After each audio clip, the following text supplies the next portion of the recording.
മലയാളത്തിൻ്റെ ലളിത സംഗീതത്തിൻ്റെ ഉത്ഭവം എന്ന് പറയാവുന്നത് എൻ്റെ ഒരു അവലോകനം അല്ലെങ്കിൽ വിശകലനം വെച്ച് നോക്കിയിട്ട് ദേവരാജൻ മാസ്റ്ററാണ് ലളിത സംഗീതം ശാഖയ്ക്ക് തുടക്കമിട്ടതെന്ന് എൻ്റെ ഒരു നിഗമനമാണ്. തള്ളിക്കളയാവുന്നവരുണ്ടായിരിക്കാം, പക്ഷേ ഞാനൊരു ഗാനചരിത്രം ഇങ്ങനെ പരിശോധിച്ച് വന്നപ്പോൾ എനിക്ക് മനസ്സിലായത് ലളിത സംഗീതം തുടങ്ങി വെച്ചത് ദേവരാജ മാസ്റ്ററാണ്. എന്താണെന്ന് നമുക്ക് വിശദമായി ഒന്ന് പരിശോധിക്കാം. 47-48 കാലങ്ങളിൽ മാസ്റ്റർ സംഗീത കച്ചേരി അവതരിപ്പിച്ചു തുടങ്ങിയിരുന്നു. സംഗീത കച്ചേരി അവതരിപ്പിക്കുമ്പോൾ ആ കാലഘട്ടത്തിൽ സംഗീത കച്ചേരികളുടെ അവസാനം തൊക്കട പാടുന്നൊരു പതിവുണ്ട്. അതെന്ന് വെച്ചാൽ അതീവ ഗഹനതയുള്ള പാട്ട് അവതരിപ്പിച്ചിട്ട് ഏറ്റവും അവസാനം അവതരിപ്പിക്കുന്നത് ലളിത അർദ്ധ ശാസ്ത്രീയ സംഗീതമുള്ള പാട്ടുകളായിരുന്നു. അതും കൂടെ അവതരിപ്പിച്ചിട്ടാണ് സാധനം നിർത്തുന്നത്. അങ്ങനെ ഒരു രീതിയിൽ നിന്ന് മാസ്റ്റർ സംഗീത കച്ചേരി അവതരിപ്പിച്ചു തുടങ്ങിയപ്പോൾ അദ്ദേഹത്തിൻ്റെ ഗവേഷണ ബുദ്ധി ഉയർന്നു.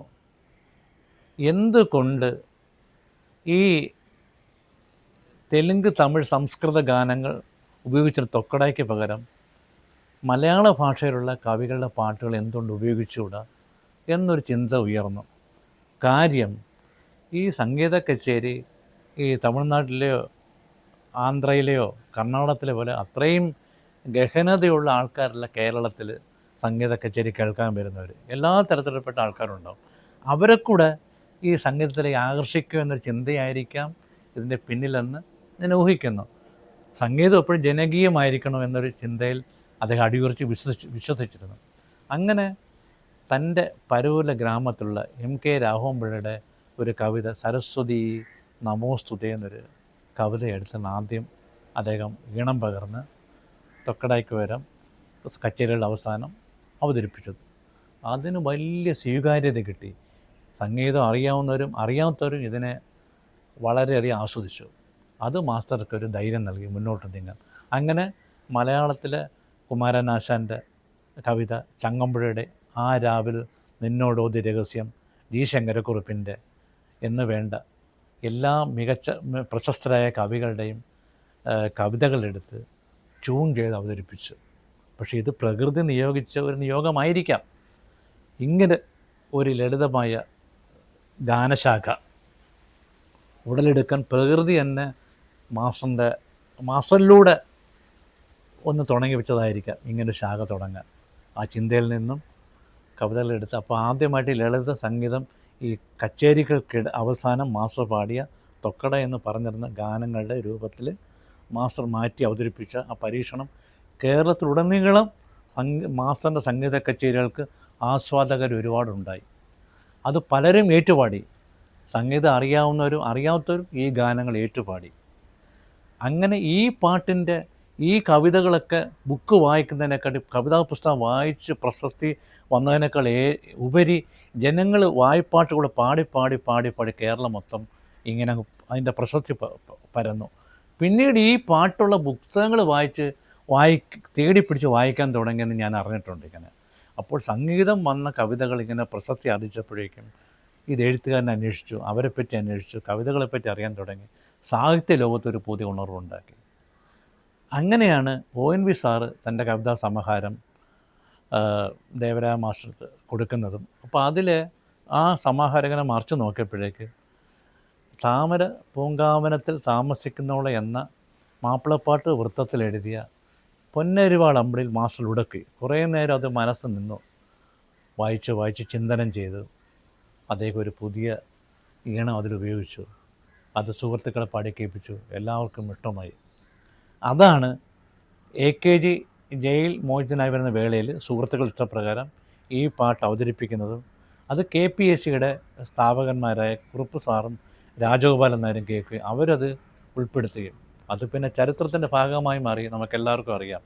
അങ്ങനെ KPSCയുടെ ഗാനങ്ങൾ അതിനുശേഷമാണ് നീലക്കുയിൽ ഒക്കെ വരുന്നത് 54-ൽ. പിന്നെ 55-ലാണ് ദേവരായ മാസ്റ്റർ ഈ നാടകഗാനങ്ങളുടെ പ്രശസ്തി കണ്ടുകൊണ്ട് കൈലാസ് പിക്ചേഴ്സിൻ്റെ വേലപ്പൻ നായർ, നാരായണൻ നായർ അവരിങ്ങനെ ബന്ധപ്പെടുകയും ഇവർ രണ്ടുപേരും തന്നെ ആ കാലം മാറുന്ന സിനിമയിൽ കൊണ്ടുവന്നു. അതെല്ലാവർക്കും അറിയാവുന്നതാണ്.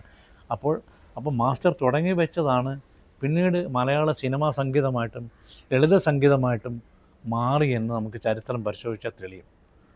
ആർക്കും നിഷേധിക്കുന്നവർ നിഷേധിക്കാം, പക്ഷേ ഈ ചരിത്രം പരിശോധിച്ചാൽ നമുക്ക് മനസ്സിലാവും മലയാളത്തിൻ്റെ ലളിത സംഗീതത്തിൻ്റെ തുടക്കം ദേവരാജ മാസ്റ്ററിൻ്റെയാണ്. ദേവരാജ മാസ്റ്ററിൻ്റെ ഒരു ചിന്തയിൽ, നിരീക്ഷണത്തിൽ, ഗവേഷണത്തിൽ ഉതിർന്നു വന്ന ഒരു ശാഖയാണിങ്ങനെ. കാര്യം അദ്ദേഹം പറഞ്ഞിട്ടുണ്ട്, പാട്ടുകൾ എപ്പോഴും ലളിതമായിരിക്കണം, എങ്കിൽ മാത്രമേ സാധാരണക്കാരൻ്റെ മനസ്സിൽ അത് ഏറ്റുപാടാനും ഏറ്റുപാടിയെങ്കിൽ മാത്രമേ അത് ഹൃദയത്തിൽ തങ്ങി നിൽക്കാനും പറ്റത്തുള്ളൂ. അവൻ്റെ മനസ്സ് ചുണ്ടുകൊണ്ട് പാടിയില്ലെങ്കിലും മനസ്സുണ്ടെങ്കിലും അവൻ ഏറ്റുപാടണം. അങ്ങനെയുള്ള പാട്ടുകൾ എന്ന് നിൽക്കും. അതുകൊണ്ട് തന്നെയാണ് ദേവരാജ മാസ്റ്റർ നമുക്ക് വേണ്ടി സൃഷ്ടിച്ചെടുത്ത നാടകഗാനങ്ങളും ലളിതഗാനങ്ങളും ഭക്തിഗാനങ്ങളും സിനിമാ ഗാനങ്ങളെപ്പോലെ തന്നെ പേരെടുത്തത്. അതാര് പാടി എങ്ങനെ പാടിയെന്നല്ല അറിയും, അതിൻ്റെ സംഗീതമാണ്. കെ എസ് ജോർജും സുലോചനയും ആൻറ്റോയും ശ്രീധരനും ഒക്കെ പാടിയ പാട്ടുകൾ ഇന്ന് ജനങ്ങൾ ഏറ്റുപാടി. വയൽവരമ്പത്തും സാമിലുകളിലും പാറ കോറുകളിലൊക്കെ പണിതിരുന്ന അധ്വാനിക ജനവിഭാഗം അവരുടെ വിയർപ്പകറ്റാനും അവരുടെ അധ്വാനത്തിന് ക്ഷീണമകറ്റാനും ആ പാട്ടുകൾ ഏറ്റുപാടി. വയലേലകളിൽ, തൊഴിലിടങ്ങളിൽ അങ്ങനെ പാട്ട് ജനകീയമായിട്ട് മാറി. അതിൻ്റെ ഒരു സ്വാധീനമായിരിക്കണം ആദ്യത്തെ കമ്മ്യൂണിസ്റ്റ് മന്ത്രിസഭ അധികാരത്തിൽ വന്നത്.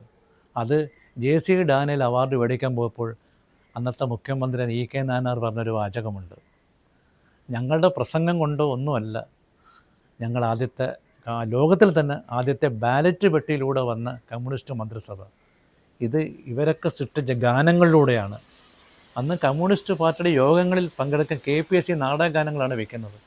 ഇത് കമ്മ്യൂണിസ്റ്റ് പാർട്ടി എന്തെന്നോ അതിൻ്റെ ലഘുലേഖ എന്തെന്നോ വായിച്ചറിഞ്ഞുകൊടുത്ത സാധാരണക്കാരായ ആൾക്കാർ ഈ പാട്ട് കേൾക്കാൻ വേണ്ടിയും നാടകം കാണാൻ വേണ്ടി ഓടി വരുമായിരുന്നു.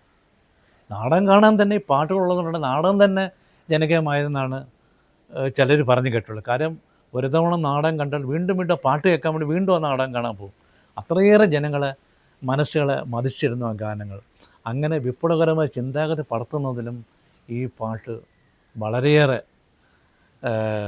ഗുണകരമായി എന്ന് EK നായനാർ പറഞ്ഞു. EK നായനാർ സാർ മാത്രമല്ല പല കമ്മ്യൂണിസ്റ്റ് നേതാക്കളും പറഞ്ഞിട്ടുണ്ട്, ഈ ഗാനങ്ങൾ ഞങ്ങളുടെ ജനഹൃദയത്തിലെ കമ്മ്യൂണിസ്റ്റ് പാർട്ടിയെ ചേക്കേറുന്നതിൽ സഹായിച്ചു എന്നുള്ളത്. അതുതന്നെയാണ് മാസ്റ്ററും പറഞ്ഞത്, ലളിതമായിട്ടുള്ളതായിരിക്കണം സംഗീതം, അത് കേൾക്കുന്നവൻ്റെ മനസ്സിൽ അലയടിച്ചുകൊണ്ട് അവനെ നെഞ്ചേറ്റി നിൽക്കുന്നതായിരിക്കണം. അത് എന്നും മാസ്റ്റർ സംഗീതം ഉണ്ടാക്കുമ്പം പറയും. അപ്പോൾ ഈ പലരും ലളിത സംഗീതമൊക്കെ ഉണ്ടാക്കുമ്പോൾ വളരെ ശാസ്ത്രീയ സംഗീതം കൂടിക്കലർന്ന പാട്ടുകളാണ് ഇന്നത്തെ മത്സര വേദികളിൽ ഉപയോഗിക്കുന്നത് കണ്ടിട്ട് മാസ്റ്റർ പലരോടും പറയുന്നുണ്ട്, ഇതൊന്നും അല്ല മത്സരത്തിന് പാടേണ്ടത്, ഇത് സാമർത്ഥ്യം തെളിയിക്കുന്ന ഇങ്ങനല്ല, ലളിത ഗാനത്തിൻ്റെ അർത്ഥം തന്നെ ലളിതമായി പാടാൻ പറ്റുന്ന ഗാനങ്ങൾ ലളിതഗാനം, അല്ലാതെ രാഗമാലികൾ കൂട്ടിച്ചേർത്ത അവാർഡിന് വേണ്ടി മത്സരിക്കാൻ വേണ്ടി സൃഷ്ടിച്ചു വിടുന്നതിനോട് മാസ്റ്റർ എന്നും എതിർപ്പ് പ്രകടിപ്പിച്ചിട്ടുണ്ട്. അങ്ങനെയുള്ള ഗാനങ്ങൾ നിലനിൽക്കത്തില്ല, അന്നേരം പാടുമായിരിക്കും. സിനിമാ ഗാനങ്ങൾ ചെയ്യുമ്പോൾ കുഞ്ചാക്കോ ഒരിക്കൽ പറഞ്ഞു, കുഞ്ചാക്കോ തൻ്റെ പാട്ടുകൾ ചെയ്യുമ്പോൾ അവിടുത്തെ കുറേ തൊഴിലാളികളെയും കുറേ ജനവിഭാഗത്തെ കുറച്ച് സാധാരണ ഏറ്റവും താഴ്ന്ന നിരയിലുള്ള ആൾക്കാരെ വിളിച്ച് വരുത്തി കേൾപ്പിക്കും. അപ്പോൾ കുഞ്ചാക്കോ അവരെ ശ്രദ്ധിക്കും. അവർ പാട്ട് കേട്ടിട്ട് തുടകളിൽ താളം അടിക്കുന്ന കേട്ടും ദേവരായ മാസ്റ്റർ പറയും, മാസ്റ്റർ ഇതൊന്ന് കാണണം, ഈ താളമടിയാണ് നമ്മൾ റെക്കോർഡ് വിൽക്കുന്നതും സിനിമാ തിയേറ്ററിലേക്ക് ആളെ കയറ്റുന്നതും. അപ്പോൾ എന്നും സാധാരണക്കാരനെ രുചിക്കുന്ന ആ ഒരു സംഗീതം മാസ്റ്റർ ഉണ്ടാക്കിയിരുന്നത്. സംഗീതത്തിൻ്റെ അടിസ്ഥാനം തന്നെ, അല്ലെങ്കിൽ നമ്മൾ ശാസ്ത്രീയ സംഗീതമൊക്കെ കേട്ടുകൊണ്ടിരുന്നാൽ മതി, അങ്ങനെ ലളിതഗാന ശാഖയിലേക്ക് കൊണ്ടുവന്ന് വിപ്ലവകരമായ മാറ്റം വരുത്തിയ ദേവരായ മാസ്റ്ററാണെന്ന് നമുക്ക് മനസ്സിലാവും. അദ്ദേഹത്തിൻ്റെ ഗാനങ്ങളെല്ലാം കണ്ണോടിക്കാൻ തന്നെ ഏത് ഗാനങ്ങൾ എത്രയും എല്ലാവർക്കും ഏറ്റുപാടാം. ശാസ്ത്രീയ ഗാനങ്ങൾ ഉണ്ടാക്കിയിട്ടുണ്ട്, രാഗമാലിക ഉണ്ടാക്കിയിട്ടുണ്ടെന്നല്ല, അത് സിറ്റുവേഷൻ അനുസരിച്ച് ഒരു ഭാഗവതർ മറ്റു പാടുന്നതോ അങ്ങനെ എന്ത് നാരദർ പാടുന്നതൊക്കെ ആകുമ്പോഴാണ് സംഗീതത്തിൻ്റെ ഇത് ഉപയോഗിച്ച് രാഗമാലിക ഉപയോഗിച്ചത്. അല്ലാതുള്ള ഏത് പാട്ടും ഇന്നും ജനങ്ങൾ ഏറ്റുപാടുന്ന സംഗീതത്തിൽ ലാളിത്യമാണ്. ഒരു രാഗത്തിന് വേണ്ടി മാസ്റ്റർ ഒരിക്കലും പാട്ട് ചെയ്യാറില്ല. രാഗം ഭാവത്തിന് വേണ്ടി ഏതെങ്കിലും രാഗച്ചായ്വ് വരുമ്പോൾ എന്നാലും പരിപൂർണമായിട്ട് രാഗം ഉപയോഗിക്കത്തില്ല, അതിൻ്റെ ആ പാട്ടിന് വേണ്ട ഭാവത്തിന് മാത്രം ആ രാഗത്തിൽ നിന്ന് എടുക്കും.